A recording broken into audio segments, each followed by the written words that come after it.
Assalamualaikum warahmatullahi wabarakatuh. Ini terobosan dari mangga, hasil dari 1 kali penyemprotan menggunakan penggabungan dari 2 POC sekaligus. Tunas baru atau terobosan serentak muncul pada semua percabangan di tanaman ini. Kami tunjukkan lebih dekat beberapa tunas muda yang muncul, dan ini kondisi setelah 2 kali aplikasi, jeda waktu sekitar 10 harian. Pertumbuhan tunas semakin bongsor dan terlihat tampak sehat. Pada kesempatan kali ini kami ingin berbagi pengalaman efek luar biasa dari 2 penggabungan POC sekaligus. Lalu apa saja POC yang kami gunakan? Dan inilah 2 POC yang kami maksud. Untuk POC yang berwarna coklat itu adalah POC dari asam amino. Kemudian untuk yang berwarna merah itu adalah PSB atau photosynthetic bacteria. Penggabungan dari 2 POC ini memberikan efek yang menurut kami sangat luar biasa. Kami akan bahas secara teori dan juga kami akan perlihatkan hasil aplikasinya. Pembahasan akan kami buat simpel dan semoga bisa mudah untuk dipahami. Kami mulai pembahasan mengenai POC asam amino. Dalam bahasa simpelnya, POC asam amino adalah makanan yang siap diserap oleh tanaman. Dengan kondisi yang siap saji, maka tanaman tidak membutuhkan energi yang lebih untuk mengolahnya. POC asam amino akan langsung diserap oleh tanaman dan digunakan untuk metabolisme. Dengan kata lain, energi yang seharusnya digunakan untuk mengolah makanan dapat dimaksimalkan untuk mempercepat laju pertumbuhan dan juga laju pembungaan atau pembuahan. Kami sendiri tidak akan membahas panjang lebar mengenai pupuk POC asam amino. Banyak video kami yang sudah kami jelaskan mengenai efek luar biasa dari POC ini. Kami lanjut untuk pembahasan PSB. Penjelasan PSB ini agak lumayan panjang. PSB merupakan singkatan dari photosynthetic bacteria dan sesuai dengan namanya, PSB merupakan sekumpulan dari bakteri yang membantu proses fotosintesis pada suatu tanaman. Bakteri ini mampu berfotosintesis dengan sendirinya, kemudian menghasilkan glukosa yang berlebih dan bisa dimanfaatkan pada tanaman. Lalu bagaimana dengan cara kerja PSB itu sendiri? Sebelumnya kami ingin sedikit bahas mengenai proses fotosintesis. Proses fotosintesis pada suatu tanaman diibaratkan sebagai proses memasak, di mana bahan mentah yang dimasak adalah karbon dioksida atau CO2, air atau H2O2.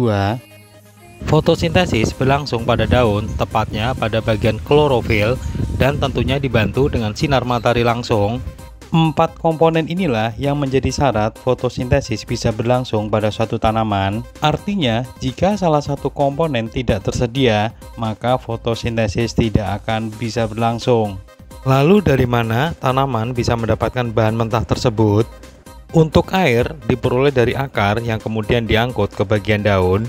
Sedangkan karbon dioksida diserap langsung oleh tanaman di udara bebas melalui stomata yang ada pada daun. Stomata sendiri diibaratkan sebagai mulut daun yang bisa membuka dan menutup. Sementara untuk menyerap karbon dioksida, posisi dari stomata harus dalam kondisi terbuka.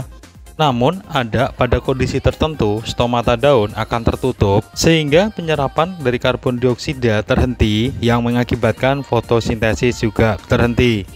Penyebab menutupnya stomata biasanya karena faktor suhu yang terlalu tinggi. Tujuannya adalah untuk mengurangi penguapan. Stomata umumnya akan tertutup mulai pukul 10 sampai dengan pukul 2 siang, di mana pada waktu tersebut terik matahari bersinar sangat panas. Dengan kondisi stomata yang tertutup, maka karbon dioksida pada udara bebas tidak mampu diserap oleh tanaman, sehingga proses dari fotosintesis akan terhenti. Hal ini dikarenakan karbon dioksida menjadi salah satu elemen dalam proses fotosintesis. Artinya bahwa meskipun kondisi adalah siang hari, proses fotosintesis tidak penuh selama 12 jam. Untuk waktu di mana terik mataharinya sangat menyengat, fotosintesis akan berhenti karena stomata itu tertutup. Disinilah peran dari PSB.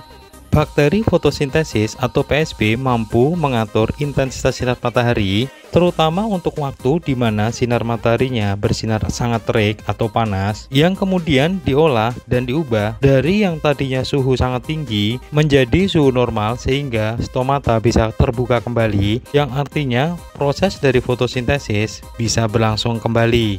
Kesimpulannya adalah PSB bisa menambah waktu untuk fotosintesis, dan karena proses fotosintesis berlangsung lebih lama, maka energi yang dihasilkan juga akan lebih besar. Energi tersebut biasanya untuk percepatan pertumbuhan dan juga percepatan pembuahan, sehingga tanaman tersebut akan lebih cepat tumbuh dan akan lebih cepat dalam hal berbuah. Itulah penjelasan singkat mengenai PSB dan juga tata cara kerjanya, dan ini adalah versi kami, versi Damar Permagarden. Kesimpulan akhirnya adalah penggabungan dari POC asam amino dan juga PSB mampu membuat tanaman tumbuh dan berbuah lebih cepat. POC asam amino menyediakan makanan yang siap untuk diserap, kemudian PSB mampu menambah proses fotosintesis yang berlangsung lebih lama. Sebelum kami lanjut tata cara praktek penggunaannya, kedua pupuk ini bisa dibuat sendiri dan kami sudah pernah mengupload videonya. Linknya nanti kami tampilkan dalam deskripsi. Tambahan catatan, PSB tidak selalu berwarna merah, terkadang warnanya hijau, namun secara kualitas dan fungsinya itu adalah sama, dan ini merupakan PSB yang kami buat sendiri. Lanjut praktek untuk tata cara penggunaannya. Kami menyarankan aplikasinya adalah dengan cara disemprot. Berdasarkan dengan pengalaman kami, hasil aplikasi semprot itu akan berefek lebih baik daripada siram.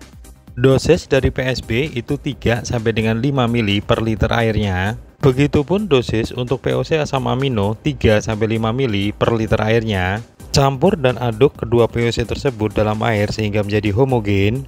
Lakukan penyemprotan secara merata dan usahakan terkena di bagian bawah daun. Stomata berada di bagian bawah daun sehingga pupuk yang nanti kita aplikasikan bisa terserap langsung.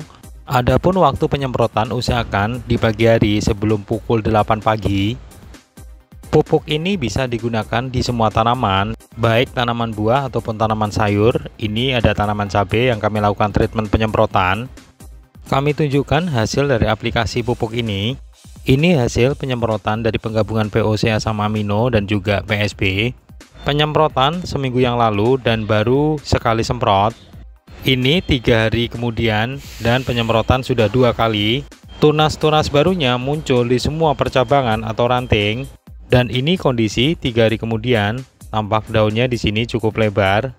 Tidak hanya tumbuh lebih cepat, di sini terlihat daun dan tulang dari daun tampak bongsor dan sehat. Terjadi hampir di semua ranting. Kami tunjukkan tanaman lain, 1 kali semprot dan kami semprot sekitar 1 minggu yang lalu. Kondisi 3 hari kemudian, sama dengan tanaman yang pertama, di sini juga tunasnya sudah mulai terlihat bongsor dan juga daunnya lebar. Pupuk ini bisa diterapkan untuk tanaman yang tidak kunjung untuk tumbuh. Ini merupakan contoh dari tanamannya. Kemudian untuk tanaman jambu air, ciri dari reaksi pupuk ini adalah daun yang dilakukan penyemprotan itu akan tumbuh lebar dan juga besar. Kemudian menurut kami pupuk ini bisa menggantikan dari pupuk kimia ataupun pupuk buatan dari pabrik. Demikian penjelasan singkat kami mengenai penggabungan antara pupuk POC asam amino dan juga PSB. Semoga video ini bermanfaat. Dari kami, wassalamualaikum warahmatullahi wabarakatuh.